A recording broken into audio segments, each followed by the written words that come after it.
to discuss about is from the tidal volume. What is the tidal volume?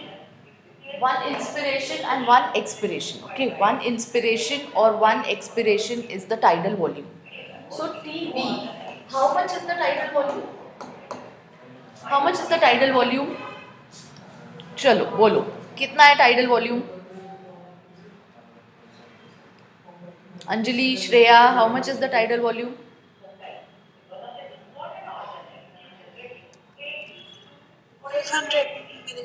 Yes, 500 ml. Okay, 500 ml. So now tidal volume ये जो 500 ml है इसमें से alveoli के पास 350 ml ही पहुंचता है in each breath. Now tidal volume is what? How much we are taking inside in each breath and how much we are giving outside in each breath. So in each breath alveoli के पास 350 ml ही पहुंचता है 500 में से. बाकी का 150 ml it remains in the conducting zone. This remains in the conducting zone. Conducting zone means external nostril से लेके till the terminal bronchioles तक का space. 150 ml it remains in the conducting zone. 350 ml it reaches the alveoli and is available for actual exchange of gases. Exchange of gases के लिए ये 350 ml available है. This is called alveolar. Okay, this is alveolar ventilation volume. Alveolar ventilation volume. Alveolar ventilation volume. And this 150 ml which is not taking part, this 150 ml which is not taking part in the exchange of gases, this is called dead space volume. This is called dead space volume. So again MCQs on this, dead space volume and alveolar ventilation volume. So 500 ml में से ही हम divide कर रहे हैं कि कितनी air alveoli के पास पहुंचेगी and is actually available for exchange of gases during one breath, और कितनी एयर conducting zone में रहेगी, which is called dead space volume. Now, how much will be the alveolar ventilation per minute? If I want to calculate alveolar ventilation per minute, कैसे calculate करेंगे इसको? Alveolar ventilation per minute will be calculated as, कैसे calculate करेंगे? बोलो. 350 into 12. The range will be 350 into 12 to 350 into 16, because 12 and 16 is the breath we take in 1 minute. We breathe 12 to 16 times in 1 minute. So 350 into 12 and 350 into 16, this will be the range. कितना होगा alveolar ventilation का range? What will be the alveolar ventilation per minute? बोलो. So 350 into 12 करेंगे, so it is 4200 per minute. 4200 ml per minute. This will be the alveolar ventilation per minute. Alveolar ventilation per minute. But if you see tidal volume में हमने देखा था how much are we breathing in and giving out per minute, वो था 500 into 12. मतलब अंदर आने वाली air is around 6000 to 8000 ml. उसमें से एक्चुअल एक्सचेंज ऑफ गैसेस के लिए अवेलेबल रहेगी ये वाली air which is coming to the alveoli, that is 4200 ml. Actual exchange के लिए इतनी एयर अवेलेबल रहेगी. This air which is remaining in the conducting zone, it is not participating in the exchange of gases. So हम बोलते हैं कि alveolar ventilation per minute is 4200 ml. That much is actually available for exchange of gases in 1 minute. 350 ml is available in one breath and 4200 ml is available in 1 minute. So this is alveolar ventilation volume, that was 350 ml. Alveolar ventilation per minute हम निकालते हैं 350 into 12 करके. The range will be 350 into 12 to 350 into 16. And conducting zone का volume is called dead space volume. Conducting zone का volume is called dead space volume. So again these you should understand for your MCQs. Now what is the physiological dead space? ये जो dead space है ये anatomical dead space है. मतलब anatomical structures हैं जो dead space बनाते हैं जहाँ पे exchange नहीं होता है. Okay, anatomical structures हैं जो dead space बनाते हैं. The physiological dead space. Physiological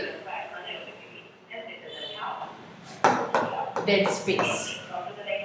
Physiological dead space is equal to anatomical dead space.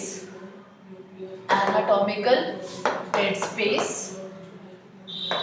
plus non-functioning alveoli. कुछ alveoli रहेंगे जो function नहीं कर रहे हैं, जो exchange of gases में participate नहीं कर रहे हैं. So anatomical dead space plus non-functioning alveoli. Non-functioning alveoli. This will be physiologic dead space. Anatomical dead space plus some alveoli which will not be functioning. मतलब physiologically इतनी space exchange of gases में काम नहीं कर रही है. We know कि exchange of gases body physiologically कर रही है, अपने आप कर रही है. So this much amount of space is not participating in the exchange of gases. This will be physiologic dead space. Anatomical dead space will be the structures of the conducting zone जो exchange of gases में participate नहीं करते हैं. और कुछ alveoli जो non functioning रहेंगे. Out of the 700 million alveoli present in the lungs, some will be there which will not be functioning. So those non functioning alveoli and the anatomic dead space will comprise the physiologic dead space. It will comprise the physiologic dead space. What is minute respiratory volume? Have we discussed minute respiratory volume? Good. What is minute respiratory volume? Minute respiratory volume means 1 minute में, in 1 minute, how much air is going inside and how much is coming from inside. How much air is going inside, how much is coming outside is minute respiratory volume. Now again, एक breath में, one breath में 500 ml होता है, inhalation भी और exhalation भी. So minute respiratory volume होगा 500 into 12 to 500 into 16, which is 6000 to 8000 ml. This is there in the NCERT textbook. Tidal volume के नीचे वाला sentence if you will read, it is a healthy individual. A healthy individual inspires or expires approximately 6000 to 8000 ml of air per minute. जितनी air हम 1 minute में inspire करते हैं और expire करते हैं नॉर्मल रेस्पिरेशन के टाइम पे, नॉर्मल ब्रीदिंग के टाइम पे, is minute respiratory volume. It is minute respiratory volume. So the minute respiratory volume for a healthy individual will be 6000 to 8000 ml. It will be 6000 to 8000 ml. So again these values you should know. Now we have seen that tidal volume is the normal which we will breathe. That is 500 ml. Inspiratory capacity is equal to IRV plus tidal volume. IRV is what we are forcefully breathing. हम forcefully जो inhale करते हैं is inspiratory reserve volume plus the tidal volume will make the total inspiratory capacity of the lung. What will the expiratory capacity be? It will be ERV plus TB. ERV plus TB. That is total हम कितना expire कर सकते हैं. तो एक तो जो हम नॉर्मली एक्सपायर कर रहे हैं that is the tidal volume, और दूसरा जो हम फोर्सफुली एक्सपायर कर रहे हैं that is ERV. Now the vital capacity means total कितनी एयर अंदर और बाहर आना जाना कर सकती है नॉर्मली और फोर्सफुली भी. टोटल कितनी एयर नॉर्मली अंदर आ सकती है और फोर्सफुली अंदर आ सकती है. टोटल कितनी एयर नॉर्मली बाहर जा सकती है और फोर्सफुली बाहर जा सकती है.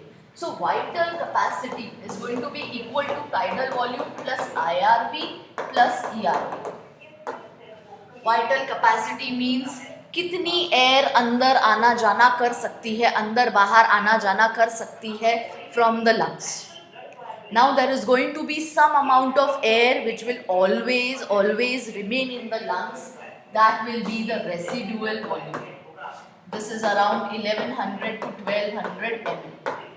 This amount of air will always remain in the lungs. Lungs will never be empty. अगर हमने फोर्सफुल एक्सपिरेशन भी किया तो भी some amount of air will always remain in the lungs, which is the residual volume.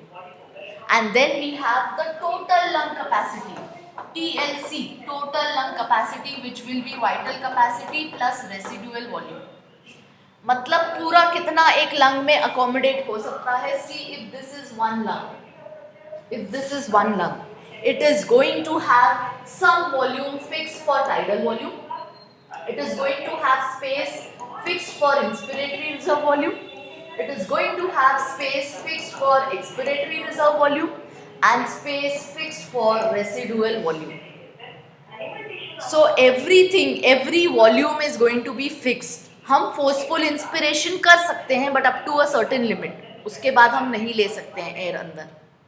And this residual volume it will always be in the lungs. अगर हमने forceful expiration किया है उसके बाद भी, ऐसा नहीं है कि जब फोर्सफुली एक्सपायर किया तब लंग्स पूरे खाली हो जाएंगे, ऐसा नहीं होता है. Some amount of air will always remain in the lungs. That is the residual volume. But अगर हम फोर्सफुल एक्सपायर नहीं कर रहे हैं, फोर्सफुली अगर हम एयर को नहीं छोड़ रहे हैं, तो ये और ये दोनों लंग्स में हमेशा बचे रहेंगे. एक्सपिरेटरी रिजर्व वॉल्यूम भी रहेगा और रेसिडुअल वॉल्यूम भी रहेगा if I am not forcefully expiring. So this is going to do the function of exchange of gases. ये दोनों वॉल्यूम्स एक्सचेंज ऑफ गैसेस का फंक्शन करेंगे लंग्स का. So this is called functional residual capacity. Expiratory reserve volume plus residual volume, which will remain in the lungs if we are not forcefully expiring, is going to do the function of exchange of gases. So it is called functional residual capacity. Now you should understand to arrange these volumes in ascending and descending order. Volumes जो हैं, हमने 4 volumes देखे हैं. Tidal volume, inspiratory reserve volume, expiratory reserve volume and residual volume. If you have to arrange them in ascending order, मतलब छोटे से बड़ा. So see now, tidal volume is 500 ml, inspiratory reserve volume is 2500 to 3000 ml, expiratory reserve volume is 1000 to 1100 and residual volume is 1100 to 1200 ml. So we should be able to arrange these volumes in ascending order or descending order, जो भी MCQ पूछेगा. और आप सिर्फ ये 4 values learn करो. Just learn these 4 values. इसके बाद आप इंस्पिरेटरी कैपेसिटी खुद ही निकाल सकते हो, एक्सपिरेटरी कैपेसिटी खुद ही निकाल सकते हो. वैल्यूज लर्न करने के लिए न्यूमेरिकल वैल्यूज सिर्फ ये 4 याद रखो. Only these 4. After that, you have to understand that inspiratory capacity will be tidal volume plus inspiratory reserve volume. Expiratory capacity will be tidal volume plus expiratory reserve volume. Vital capacity will be tidal volume plus IRV plus ERV. Total lung capacity will be everything. TV plus IRV plus ERV plus RV. That is vital capacity plus RV.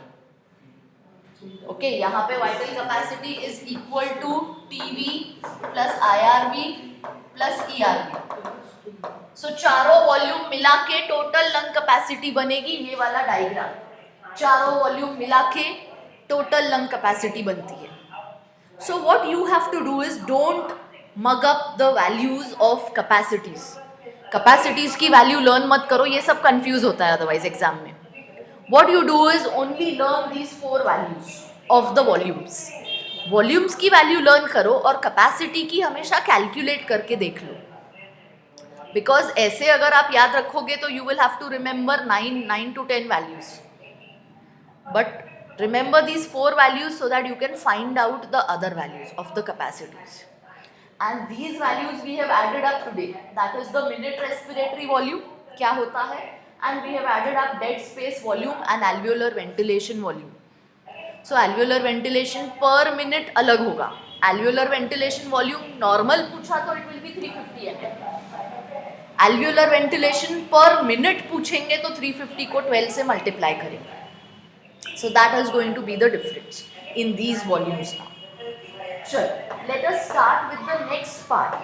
Let us start with the next part, that is the exchange of gases. Let us start with the next part, that is exchange of gases.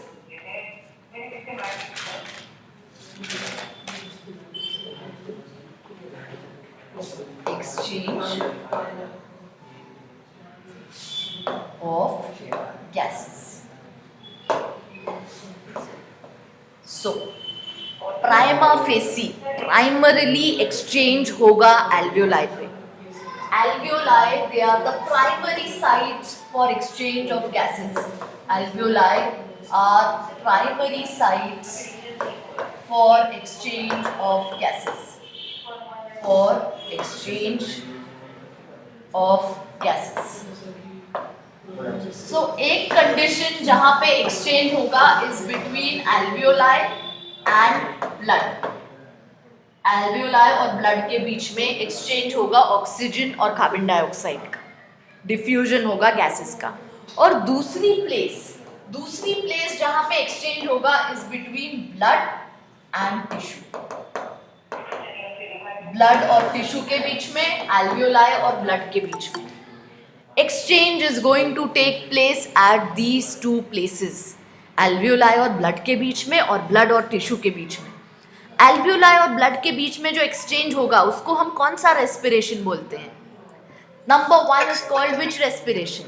External respiration. And number 2 is called internal respiration. So this is external respiration between alveoli and blood. This is internal respiration between blood and tissue. Between alveoli and blood it is external respiration, between blood and tissue it is internal respiration. Now for the exchange of gases it will depend on three things. Exchange of gases depend on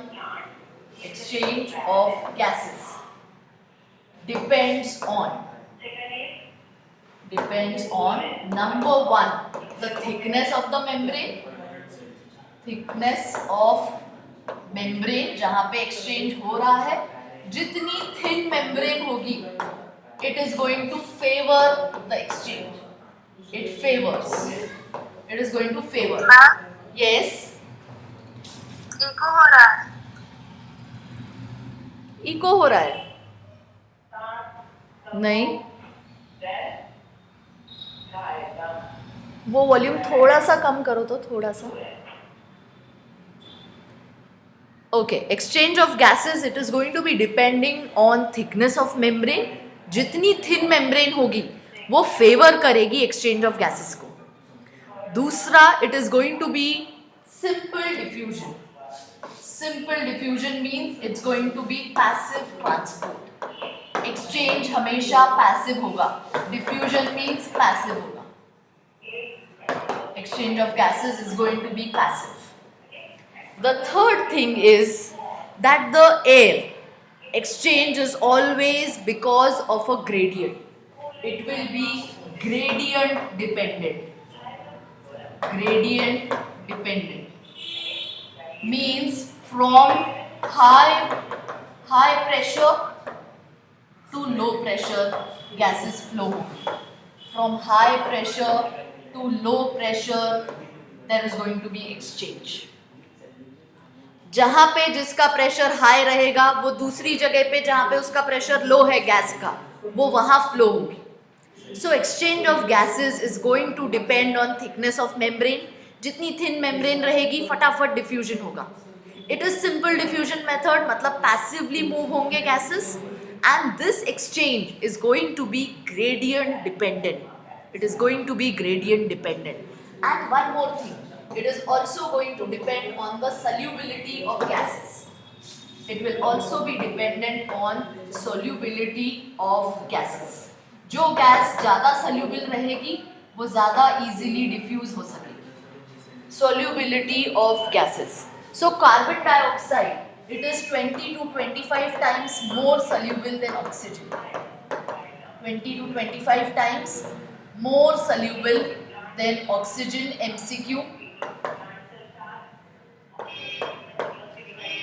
So diffusion carbon dioxide का ज़्यादा होगा because it is more soluble than oxygen.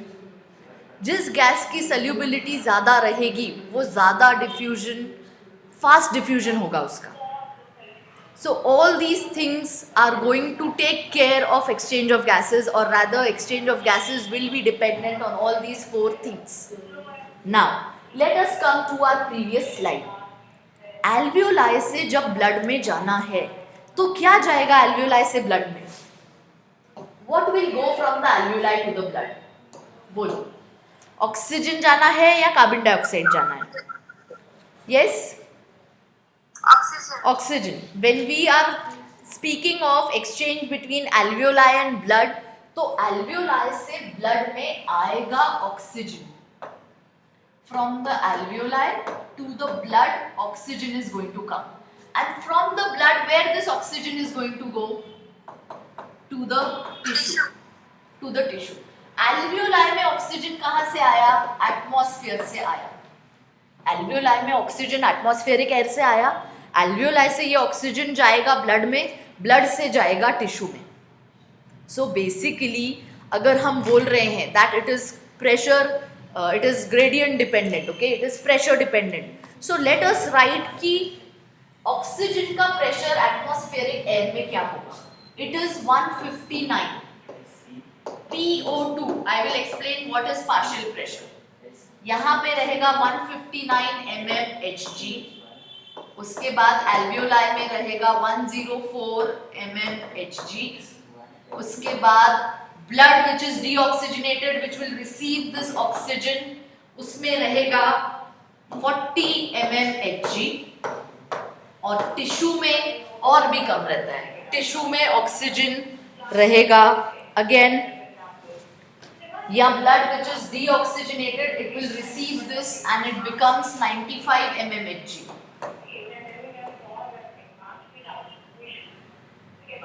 Blood will first be DOB, उसमें oxygen रहेगा 40 mmHg. ये blood oxygen receive करके oxygenated blood हो जाएगा, उसमें रहता है 95 mmHg. एंड टिश्यू में रहेगा 40 mmHg. See now with this I want to explain कि जब ऑक्सीजन का मूवमेंट हो रहा है हमेशा हाई प्रेशर से लो पे होता जाएगा. एटमॉस्फेयर में 159 है, एल्वियोलाई में 104 है, अंदर आया ऑक्सीजन. डीऑक्सीजनेटेड ब्लड में 40 है तो एल्वियोलाई से जाएगा डीऑक्सीजनेटेड ब्लड में, उसको ऑक्सीजनेटेड ब्लड बनाएगा. ऑक्सीजनेटेड ब्लड में 95 हो जाएगा. ये ऑक्सीजनेटेड ब्लड जब टिश्यू के पास पहुंचेगा, टिश्यू का partial pressure of oxygen is 40, तो 95 से फिर से 40 की तरफ मूव होगा. All these are favoring the movement of oxygen. These are favoring the movement of oxygen from the alveoli to the tissue. They are favoring the movement of oxygen from the alveoli to the tissue. Now if we want to see कि carbon dioxide का movement होगा वापस from the blood to the alveoli, carbon dioxide जाएगा. तो इसको start करते हैं tissue से.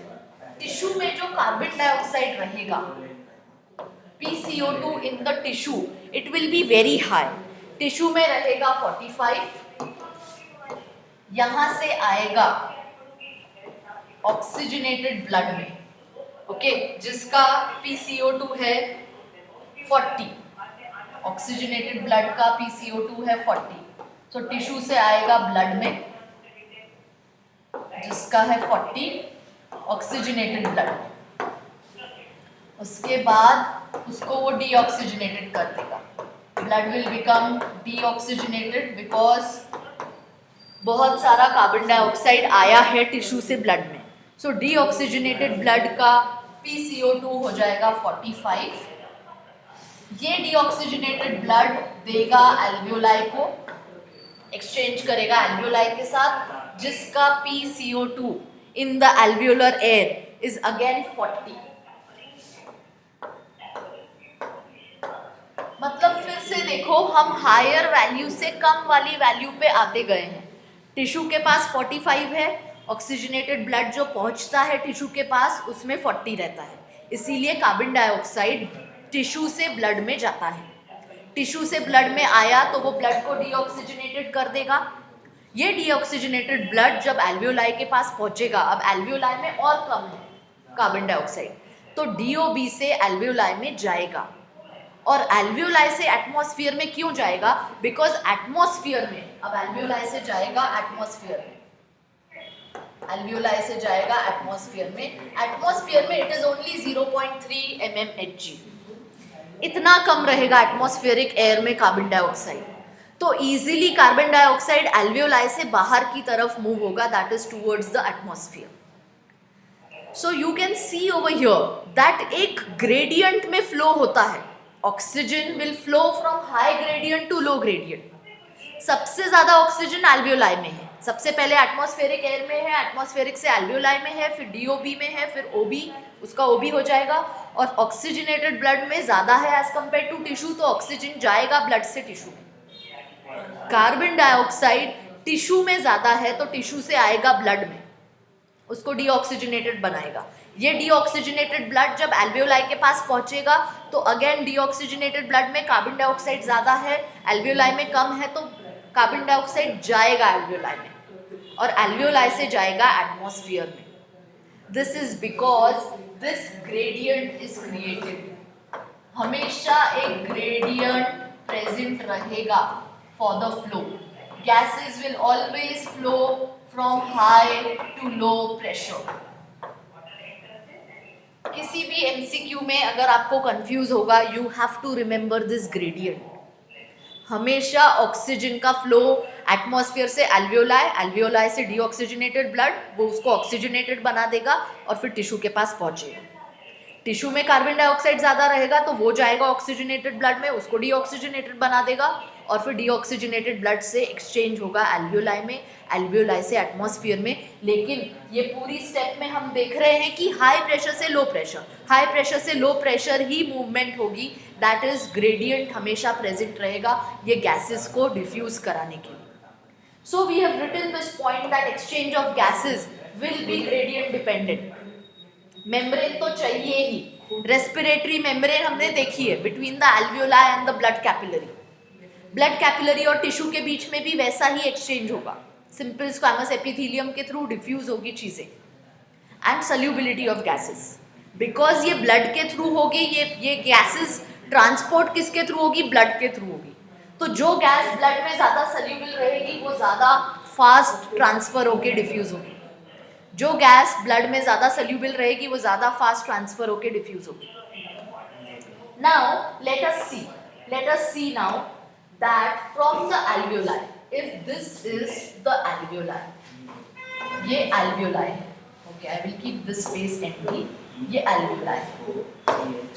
alveoli के पास, now let us revise your circulation chapter. अगर ये alveoli है और ये heart है, if this is my heart, okay, 4 chambers of the heart. Right atrium, right ventricle, left atrium, left ventricle. Now, alveoli के पास blood कौन लेके जाता है? Pulmonary circulation. Who takes the blood to the lungs from the heart? Who takes the blood to the lungs from the heart? कौन सी artery? Pulmonary artery. Very good. कहाँ से निकलेगी pulmonary artery? कहाँ से निकलेगी पल्मोनरी आर्टरी? कौन से ventricle से? कौन से वेंट्रिकल से?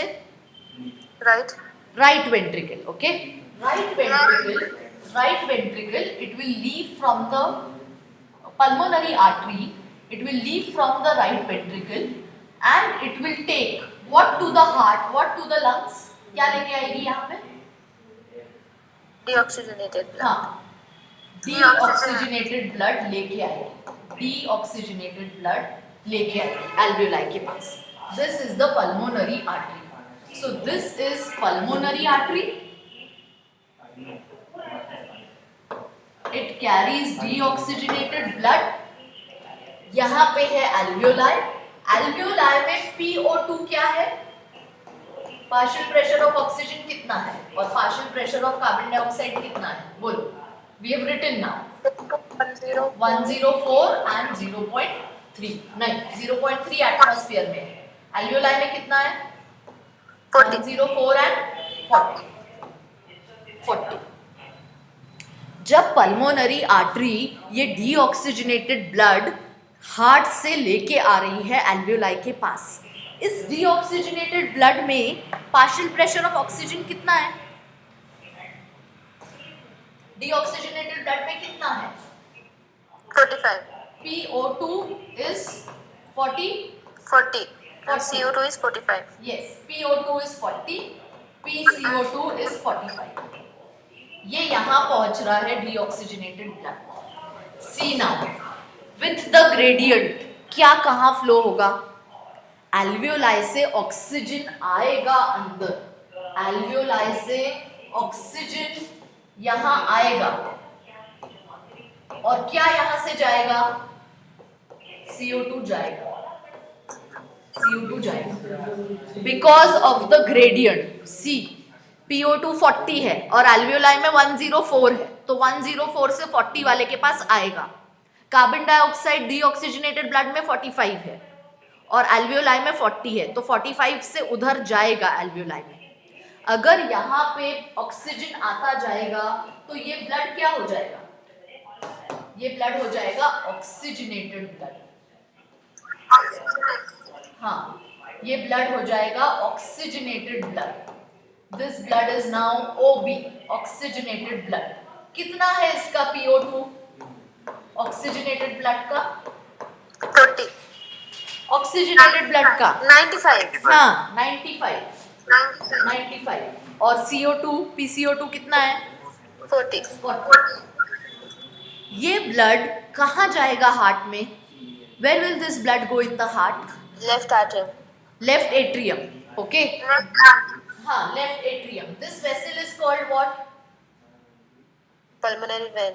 Yes, pulmonary vein. It carries oxygenated blood. Pulmonary vein. ये complete हो गया हमारा pulmonary circulation. Pulmonary circulation. If you relate back to your circulation chapter, ये कंप्लीट हो गया. मतलब हार्ट ने भेजा डीऑक्सीजनेटेड ब्लड एल्वियोलाई को, एल्वियोलाई से एक्सचेंज हुआ along the concentration gradient buildup था. डीऑक्सीजनेटेड ब्लड में ऑक्सीजन कम था तो एल्वियोलाई ने ऑक्सीजन दिया. उसके पास कार्बन डाइऑक्साइड ज्यादा था तो एल्वियोलाई के पास ऑक्सीजन कार्बन डाइऑक्साइड गया. ये ब्लड ऑक्सीजनेटेड हो गया. पल्मोनरी वेन्स लेके आएगी लेफ्ट एट्रियम में और लेफ्ट एट्रियम से ये ब्लड आता है लेफ्ट वेंट्रिकल में. और लेफ्ट वेंट्रिकल से क्या निकलता है? क्या निकलता है लेफ्ट वेंट्रिकल से? Aorta. Aorta will carry oxygenated blood to the body, to the complete body. तो एओर्टा में जो ब्लड आ रहा है बॉडी के पास, उसका PO2 क्या है? 95 और PCO2 क्या है? 40. यही वाला ब्लड है ना पल्मोनरी वेन्स जो लेके आई है हार्ट के पास. लेफ्ट एट्रियम से जाएगा लेफ्ट वेंट्रिकल में, लेफ्ट वेंट्रिकल से एओर्टा लेके निकलेगी. And where will this blood go? This blood will go to the tissue. हाँ, this blood will come to the tissues. So now see if this is my tissue. ये है हमारा tissue. Tissue में क्योंकि continuously oxidation reaction चल रहा है तो ऑक्सीजन यूज होता रहता है. ऑक्सीजन यूज हो रहा है तो हमने देखा है कि उस कैटाबॉलिक प्रोसेस में कार्बन डाइऑक्साइड बनता जाएगा. तो टिश्यू में PO2 कितना रहता है? 40. टिश्यू में PO2 रहता है 40 और PCO2 कितना रहता है? 45. 45. तो जब ये एओर्टा से ब्लड आएगा टिश्यू के पास, तो टिश्यू से इसमें क्या जाएगा और ब्लड से क्या आएगा अंदर? ऑक्सीजन जाएगा, कार्बन डाइऑक्साइड आएगा. ऑक्सीजन आएगा ब्लड से टिश्यू में और कार्बन डाइऑक्साइड जाएगा टिश्यू से ब्लड में। अगर इस ब्लड में कार्बन डाइऑक्साइड ऐड करते जा रहे हैं और इससे ऑक्सीजन लेते जा रहे हैं तो ये ब्लड क्या हो जाएगा? डीऑक्सीजनेटेड। ये ब्लड हो जाएगा डीऑक्सीजनेटेड, डीओबी ना। फिर से अब डीओबी में PO2 कितना रहेगा? 40 एंड PCO2 कितना रहेगा? 45। ये डीऑक्सीजनेटेड ब्लड हार्ट में कहाँ एंटर करता है वापस? Right atrium. Right atrium. Through what? Through what? Vena cava. Superior and inferior vena केवा। तो राइट एट्रियम रिसीव करता है ये डीओबी और राइट एट्रियम के थ्रू जाता है ये ब्लड राइट वेंट्रिकल में और राइट वेंट्रिकल से यही डीओबी जाता है पल्मोनरी आर्टरी के थ्रू टू द लंग्स। हर जगह देखो प्रेशर के जैसे जैसे मूव होगा, डीऑक्सीजनेटेड ब्लड जो हार्ट के पास पहुंचा है बॉडी टिश्यू से, it will have PO2 of 40, PCO2 of 45। यही डीऑक्सीजनेटेड ब्लड हार्ट भेजता है to the pulmonary artery, through the pulmonary artery to the lungs. Lungs में PO2 104 है, PCO2 40 है, तो 104 से ऑक्सीजन आएगा 40 वाले लेवल पे डीऑक्सीजनेटेड ब्लड में और कार्बन डाइऑक्साइड जाएगा DOB से एल्वियोलाई में। जैसे जैसे यहाँ पे ऑक्सीजन ऐड ऑन होता जाएगा ये ब्लड ऑक्सीजनेटेड ब्लड होता जाएगा, इसका partial pressure of oxygen increase हो जाएगा और कार्बन डाइऑक्साइड की कॉन्सेंट्रेशन कम हो जाएगी। फिर ये ब्लड आएगा पल्मोनरी वेन के थ्रू हार्ट में, लेफ्ट एट्रियम में एंटर करेगा और लेफ्ट एट्रियम से यही ब्लड लेफ्ट वेंट्रिकल में जाएगा, लेफ्ट वेंट्रिकल से एओर्टा में आएगा। तो ये यही ब्लड है जिसका यही वैल्यू है, यही ऑक्सीजनेटेड ब्लड एओर्टा में भी रहेगा। और एओर्टा जब अब इसको अलग अलग बॉडी टिश्यूज के पास लेके जाएगी, टिश्यूज में कंटिन्यूसली ऑक्सीजन यूटिलाइज हो रहा है और उससे वो ऑक्सीडेशन रिएक्शन में कार्बन डाइऑक्साइड बनता जा रहा है, सो ऑक्सीजन की लेवल कम रहेगी as compare to the oxygenated blood and carbon dioxide की लेवल ज़्यादा रहेगी। सो ऑक्सीजन आएगा ब्लड से टिश्यू में और कार्बन डाइऑक्साइड जाएगा टिश्यू से ब्लड में। अब आप मुझे बताओ कि ब्लड में ऑक्सीजन कंबाइन कहाँ हो रहा है? ब्लड में ऑक्सीजन कंबाइन कहाँ होता जा रहा है? कहाँ कंबाइन होता जा रहा है? यहाँ ब्लड में ऑक्सीजन आ रहा है, हम बोलते हैं एसोसिएशन हो रहा है ऑक्सीजन का, association of haemoglobin with oxygen. Oxygen के साथ हीमोग्लोबिन बाइंड कर रहा है, एसोसिएशन हो रहा है। और फिर उसका डिसोसिएशन कहाँ हो रहा है? Where is the dissociation happening? बोलो। हाँ, जहाँ पे हीमोग्लोबिन ऑक्सीजन को छोड़ के जा रहा है, ये पॉइंट पे डिसोसिएशन हो रहा है, dissociation of oxygen from haemoglobin.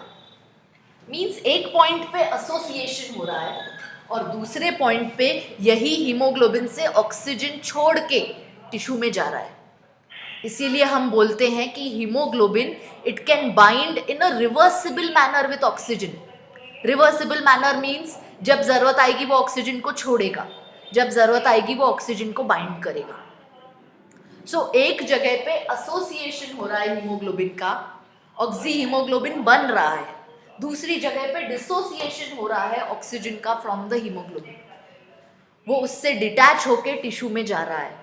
Haemoglobin reversible manner में बाइंड करता है ऑक्सीजन के साथ। MCQ, एक जगह पे एसोसिएशन हो रहा है। एसोसिएशन कहाँ पे हो रहा है? जब एल्वियोलाई से ऑक्सीजन आ रहा है ब्लड में, तो ब्लड में हमको पता है हीमोग्लोबिन है, RBCs के अंदर हीमोग्लोबिन है, यहाँ पे एसोसिएशन हो रहा है, बाइंडिंग हो रहा है, बाइंडिंग। यस मैम, तो फिर हम कह सकते हैं क्या पल्मोनरी वेन में एसोसिएशन हो रहा है? हाँ, पल्मोनरी वेन में नहीं, डायरेक्टली यहाँ पे जो कैपिलरी नेटवर्क रहेगा, ओके, जो पल्मोनरी वेन बनाएगी आगे जाके, जब ऑक्सीजन, जब DOB कन्वर्ट होता जा रहा है OB में, तब एसोसिएशन हो रहा है। तो ये एक पल्मोनरी वेन नहीं है ना बेटा, कितनी पल्मोनरी वेन्स एंटर करती हैं लेफ्ट एट्रियम को? How many pulmonary veins enter? 2 कि 4? 4।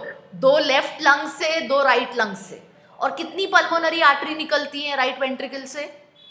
एक निकल के डिवाइड होती है, 1 goes to right lung, 1 goes to left lung. Okay, यहाँ पे हमने एक ही लंग के लिए बनाया, बट ऐसा दूसरे लंग के साथ भी होता है। तो ये कैपिलरी पे एक्सचेंज होता है, छोटी छोटी कैपिलरी लेवल पे, जो हमने देखा कि एल्वियोलाई के साथ एसोसिएटेड रहती है कैपिलरीज, जो बनाती हैं रेस्पिरेटरी मेम्ब्रेन। एक एल्वियोलर का स्क्वामस एपिथेलियम, दूसरा कैपिलरी का स्क्वामस एपिथेलियम, और उनके बीच का बेसमेंट मेम्ब्रेन। सो ये जो जगह है वहाँ पे एसोसिएशन हो रहा है, बाइंडिंग हो रहा है ऑक्सीजन का हीमोग्लोबिन के साथ, और यहाँ पे नीचे डिसोसिएशन हो रहा है ऑक्सीजन का हीमोग्लोबिन से। ये हम देखेंगे नेक्स्ट पार्ट में कि ब्लड कैसे ट्रांसपोर्ट करता है ऑक्सीजन को और कार्बन डाइऑक्साइड को, दोनों को ट्रांसपोर्ट कर रहा है ब्लड, ऑक्सीजन को भी, कार्बन डाइऑक्साइड को भी। सो ट्रांसपोर्ट ऑफ रेस्पिरेटरी गैसेज, वो हमारा जो सीक्वेंस था स्टेप्स ऑफ रेस्पिरेशन, उसमें वो नेक्स्ट है, एक्सचेंज ऑफ गैसेस के बाद है transport of respiratory gases. Now let us see what is partial pressure. What is partial pressure? Partial pressure, देखो अगर मेरे पास ये एक गैस है, एक मिक्सचर ऑफ गैस है, if this is a mixture of gas, तो इसमें नाइट्रोजन रहेगा, हीलियम रहेगा, हाइड्रोजन रहेगा, ऑक्सीजन रहेगा, कार्बन डाइऑक्साइड रहेगा। ओके, तो इसका जो प्रेशर रहेगा वो रहेगा total pressure, total pressure of this gas. अगर हम ये पूरे का प्रेशर देखेंगे साथ में, it will be the total pressure of this gas. पर अगर हमको इंडिविजुअल देखना है, pressure exerted by a gas in a mixture of gases irrespective of other gases. Pressure exerted by an individual gas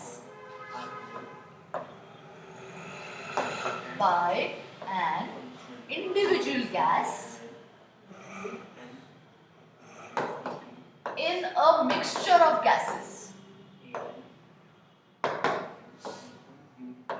एक individual gas partially कितना pressure लगाती है in a mixture of gases irrespective of the other gases, irrespective of other gases। मतलब इस mixture में oxygen जितना pressure लगाएगा वो हो जाएगा partial pressure of oxygen. PP is partial pressure, इसको लिखते हैं PO2। कार्बन डाइऑक्साइड जितना प्रेशर लगाएगा will be partial pressure of carbon dioxide, लिखते हैं PCO2। एक गैस में, बिकॉज हम जो एयर इनहेल कर रहे हैं उसमें क्या सिर्फ कार्बन डाइऑक्साइड और ऑक्सीजन आएगा अंदर? नहीं, उसमें और भी गैसेस आएंगे, बट ग्रेडियंट जो क्रिएट होगा that will be mainly because of oxygen and carbon dioxide. So partial pressure is the pressure exerted by an individual gas in a mixture of gases, by an individual gas in a mixture of gases irrespective of the other gases in the mixture। ये gas खुद कितना pressure लगाएगी that will be important over here, which will be going towards the concentration gradient। okay, so individual gas का कितना contribution है ये total pressure बनाने में, इंडिविजुअल ऑक्सीजन का कितना कंट्रीब्यूशन है यहाँ पे, that will be partial pressure of oxygen. ये इंडिविजुअल गैस को बनाने में ओके कितना कंट्रीब्यूशन है कार्बन डाइऑक्साइड का, that will be partial pressure of carbon dioxide. So it is the pressure exerted by an individual gas in a mixture of gases irrespective of other gases. दूसरे gases का कुछ भी pressure हो, एक individual gas कितना pressure लगाएगी। सो ये pressure है जिसकी हम बात कर रहे हैं यहाँ पे, gradient dependent, high pressure to low pressure move होंगे, डिफ्यूज होंगे gases. Gases will diffuse from high pressure to low pressure. See this, if you understand what is pulmonary circulation and you understand what is systemic circulation, systemic circulation.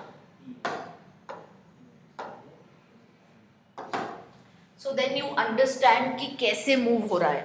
हम सबको पता है कि lungs के पास deoxygenated blood पहुंचेगा, तो हम इतना तो समझ सकते हैं कि डीऑक्सीजनेटेड ब्लड में ऑक्सीजन कम रहेगा, कार्बन डाइऑक्साइड ज़्यादा रहेगा। एल्वियोलाई, क्योंकि हम ब्रीथ कर रहे हैं, बाहर से आ रही है एयर यहाँ पे, तो इसमें ऑक्सीजन ज़्यादा रहेगा, कार्बन डाइऑक्साइड कम रहेगा।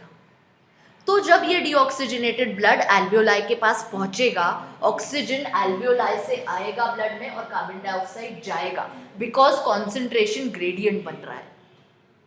ये डीऑक्सीजनेटेड ब्लड जिसको ऑक्सीजन मिलता जा रहा है, ये बन जाएगा oxygenated blood. It will go on becoming oxygenated blood.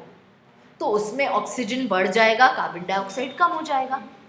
अब ऑक्सीजनेटेड ब्लड जो लंग्स से निकलता है, पल्मोनरी वेन्स लेके निकलती है, वो जाती है लेफ्ट एट्रियम को, और लेफ्ट एट्रियम से वो ब्लड जाता है लेफ्ट वेंट्रिकल में, लेफ्ट वेंट्रिकल से जाता है एओटा में, और एओटा पहुंचाता है डिफरेंट बॉडी टिश्यूज़ को, पूरी बॉडी में सर्कुलेट कराता है।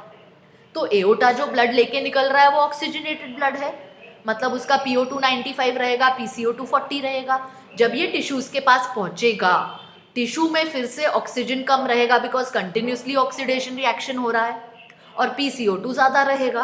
तो फिर से ऑक्सीजन आएगा ब्लड से टिश्यू में, कार्बन डाइऑक्साइड जाएगा टिश्यू से ब्लड में। ये जो ऑक्सीजनेटेड ब्लड है ये अब फिर से बन जाएगा डीऑक्सीजनेटेड ब्लड। ये DOB आएगा राइट एट्रियम में यहाँ पे, और राइट एट्रियम से जाएगा राइट वेंट्रिकल में।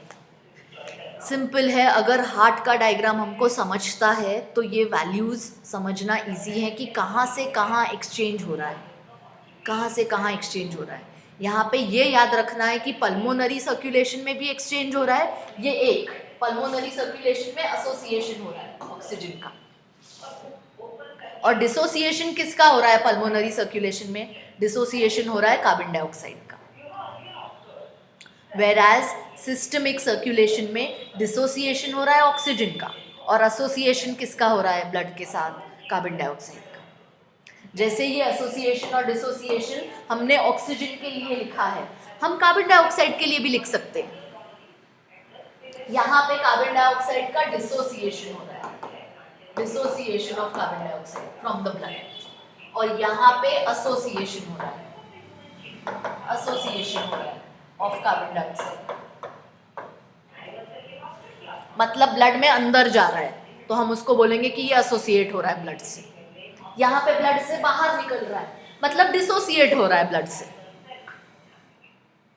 सो पल्मोनरी सर्कुलेशन में एसोसिएशन होगा ऑक्सीजन का, डिसोसिएशन होगा कार्बन डाइऑक्साइड का। एसोसिएशन डिसोसिएशन का सिंपल मीनिंग यही है कि ऑक्सीजन वहाँ से अंदर ले रहे हैं ब्लड में, उसको एसोसिएट कर रहे हैं, और कार्बन डाइऑक्साइड ब्लड से छोड़ रहे हैं, मतलब उसको डिसोसिएट कर रहे हैं ब्लड से। और सिस्टमिक सर्कुलेशन में इसका उल्टा कर रहे हैं, डिसोसिएशन और एसोसिएशन।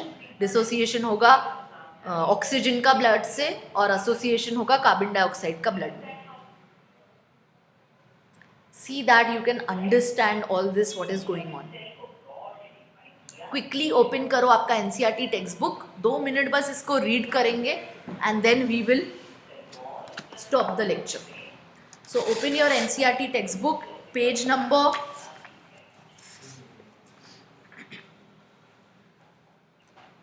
'चलो क्या पेज नंबर है बोलो?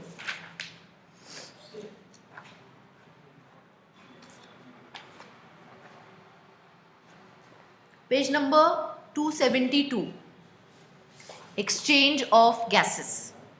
Alveoli are the primary sites of exchange of gases. MCQ। सबसे पहले एक्सचेंज कहाँ पे होगा? alveoli पे होगा, प्राइमरी साइट वो है। Exchange of gases also occurs between blood and tissue.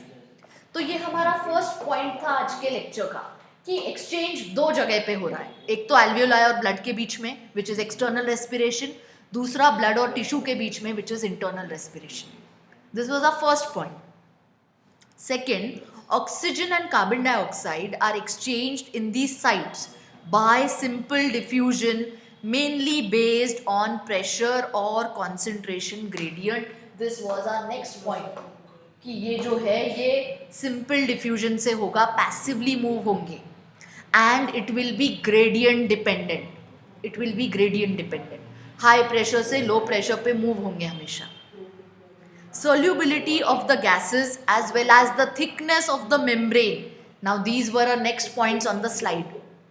Solubility of gases पे भी डिपेंड करेगा diffusion exchange, and thickness of membrane पे भी डिपेंड करेगा एक्सचेंज. जितनी थिन मेम्ब्रेन रहेगी उतना वो फेवर करेगी एक्सचेंज को. फटाफट एक्सचेंज हो सकेगा जितनी थिन मेम्ब्रेन रहेगी.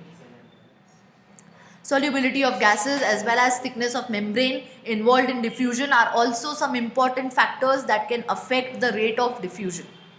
Pressure contributed by an individual gas in a mixture of gases is called partial pressure, and it is represented as PO2 for oxygen and PCO2 for carbon dioxide. Partial pressure of these two gases in the atmosphere air and the two sites of diffusion are given in the table below. ये table में जो दिया हुआ है वो हमने ऐसे लिखा. हमने इंडिविजुअली ऑक्सीजन के लिए लिखा एटमॉस्फेयर से एल्वियोलाई में कितना, डीओबी में कितना, फिर वो ऑक्सीजनेटेड ब्लड बन जाएगा, फिर वो टिश्यू. बिकॉज ऐसे उसको लर्न करना इजी है कि ग्रेडियंट में वो फ्लो होगा. It's easy to learn that ways उनकी values. The data given in the table clearly indicates a concentration gradient for oxygen from alveoli to blood and blood to tissues. देखो हमने यही point discuss किया कि ये जो data है, ये जो वैल्यूज है, ये ग्रेडियंट को क्लियरली इंडिकेट करता है कि ऑक्सीजन फ्लो होगा एल्वियोलाई से ब्लड और ब्लड से टिश्यू, और कार्बन डाइऑक्साइड फ्लो होगा उल्टा, tissue to blood, blood to alveoli. ये वैल्यूज क्लियरली इंडिकेट करती हैं कि ये ग्रेडियंट बना हुआ है जिसके थ्रू फ्लो होता रहेगा, गैसेस फ्लो होते रहेंगे, एक्सचेंज होते रहेंगे. Similarly, a gradient is present for carbon dioxide in the opposite direction. देखो, from tissue to blood and blood to alveoli. ये एक पॉइंट में हमने वो दोनों पॉइंट्स को कवर किया. अभी जो स्लाइड बोर्ड पे है उसमें हमने कवर किया ये दोनों पॉइंट्स को with the values. As the solubility of carbon dioxide is 20 to 25 times higher than that of oxygen, amount of carbon dioxide that can diffuse through the diffusion membrane per unit difference in partial pressure is much higher compared to that of oxygen. जो gas की सल्यूबिलिटी अच्छी रहेगी वो ज़्यादा diffuse कर सकेगा. Carbon dioxide की ज़्यादा है तो वो ज़्यादा डिफ्यूज़ कर सकेगा ऑक्सीजन से. The diffusion membrane is made up of 3 layers. This we have seen. Diffusion membrane 3 layers की बनी रहेगी. Alveolar epithelium, basement substance उनके बीच में, और फिर capillary endothelium. Alveoli, they are highly vascular structures. We have seen. एक एक alveoli के लेवल पे, alveolus के लेवल पे ये diffusion होगा और deoxygenated blood convert होगा oxygenated blood में. If you see diagram number 17.3, देखो alveolar air में PO2 104 है और PCO2 40 है. उसके बाद देखो पल्मोनरी आर्टरी दिखाई है जो लेके आ रही है डीऑक्सीजनेटेड ब्लड. ब्लू कलर की है पल्मोनरी आर्टरी, मतलब डीऑक्सीजनेटेड ब्लड लेके आ रही है. एक्सचेंज होने के बाद देखो ऑक्सीजन अंदर आ रहा है, कार्बन डाइऑक्साइड एल्वियोलाई में जा रहा है, तो ब्लड ऑक्सीजनेटेड हो जाएगा और पल्मोनरी वेन्स लेके आएगी ये ऑक्सीजनेटेड ब्लड हार्ट के पास. तो वो होता है पल्मोनरी सर्कुलेशन. पल्मोनरी वेन जो लेके आती है लेफ्ट एट्रियम के पास, वो ब्लड जाएगा लेफ्ट वेंट्रिकल में, वहाँ से जाएगा एओटा में. देखो सिस्टमिक आर्टरीज मतलब aorta, which are carrying the oxygenated blood. Oxygenated blood में PO2 और PCO2 की वैल्यू, PO2 की वैल्यू ज़्यादा है टिश्यू से. नीचे देखो अभी टिश्यू, तो ब्लड से ऑक्सीजन आएगा टिश्यू में और टिश्यू से कार्बन डाइऑक्साइड जाएगा ब्लड में, फिर से ये ब्लड डीऑक्सीजनेटेड हो जाएगा और सिस्टमिक वेन्स मतलब कि vena cava, they will return this deoxygenated blood to the right atrium. Right atrium से आएंगे राइट वेंट्रिकल में और राइट वेंट्रिकल से पल्मोनरी आर्टरी के थ्रू जाते हैं लंग्स को. सो बेसिकली क्या करना है, ये सारी वैल्यूज याद रहनी चाहिए, ये वाली वैल्यूज. अब ये वैल्यूज आपको ये टेबल फॉर्म में जो दी हुई है in on page number 272 table 17.1 वैसे लर्न होती हैं तो वैसे करो, ये फ्लो चार्ट फॉर्म में लर्न होती हैं तो वैसे करो. In any ways you have to remember those values of PO2 in atmosphere, alveoli, DOB, OB and tissue, and PCO2 in tissue, blood, which is oxygenated blood, then DOB and then alveoli. सो ऐसे learn किया तो ज़्यादा easily याद रहता है कि ऐसे gradient भी बना हुआ है. तो वी नो कि अगर एटमॉस्फेयर में 159 है तो एल्वियोलाई में उससे कम होगा, एल्वियोलाई में 104 है तो DOB में उससे कम होगा, फिर ऑक्सीजनेटेड में बढ़ जाएगा और ऑक्सीजनेटेड में ज़्यादा रहेगा टिश्यू से. कैसे भी you can learn the table also जो दिया हुआ है, उसमें भी आप लर्न कर सकते हो वैल्यूज. ओके या फिर 3 वैल्यूज इसमें सेम है. कौन सी 3 वैल्यूज सेम है बोलो, कौन सी 3 वैल्यूज सेम है, उसको वैसे भी लर्न करते हैं. कौन सी 3 वैल्यूज सेम है बोलो. एक DOB में ऑक्सीजन, टिश्यू में ऑक्सीजन, ये सेम है. टिश्यू में ऑक्सीजन और DOB में ऑक्सीजन ये सेम है.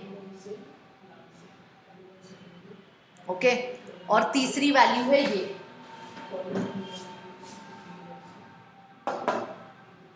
OB में कार्बन डाइऑक्साइड, ये 3 वैल्यू सेम है. तो हम MCQs के लिए ये 3 ऐसे भी याद रखते हैं.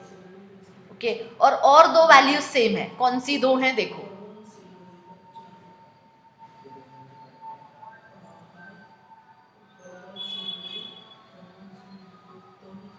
सॉरी 4 वैल्यूज 40 रहती हैं, ये वाली वैल्यू भी 40 रहती है.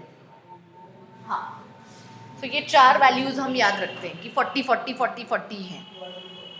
उसके बाद 2 वैल्यूज 45 45 हैं, सो वो भी याद रखते हैं. ओके 2 वैल्यूज 45 45 हैं. कौन सी 2 वैल्यूज 45 45 है, ये वाली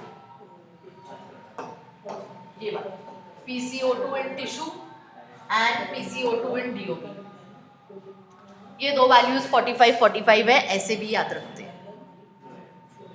तो मैक्सिमम वैल्यूज याद हो जाती हैं, या फिर ये फ्लो चार्ट के थ्रू याद रखते हैं, या फिर ये जो टेबल दिया हुआ है वैसा टेबल बना के याद रखते हैं values, because these values they come in MCQs. सो वो आपको थोड़ा सा यहाँ पे लर्न करना वाला पार्ट है. ये वैल्यूज थोड़ी सी लर्न रखनी पड़ेगी इस पार्ट में. ऑलराइट चलो कल हम कंटिन्यू करेंगे. यहाँ किसी को कोई डाउट है तो बोलो.